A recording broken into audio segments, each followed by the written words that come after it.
وبرکاتو.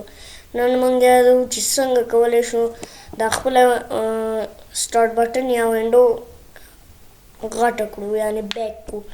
اول به تاسو په صفحې رایټ کلیک وکړئ،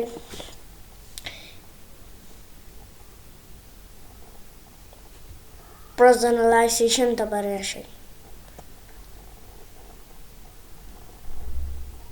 پرسنلایز ته به راشئ.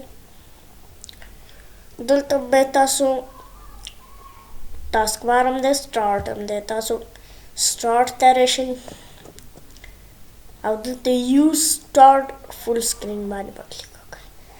اوس ګورئ چې زه کله سټارټ بټن باندې به کلیک وکړم دا به سره غټ شي. او څنګه کولی شو چې taskbar سمال کړو. نو taskbar ته به راشئ، یوز سمال taskbar buttons باندې به کلیک وکړئ، تاسو به اتوماتیکلی سمال شي. او که بیرته یې غټوئ نو دې باندې به کلیک وکړئ، بیرته به غټ شي.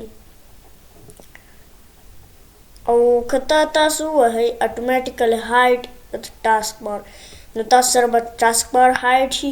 او چې بیا زه کله دلته کلیک وکړم ما سره به taskbar راشي. ښه نو دوستانو دا زموږ نننی درس. خدای په امان.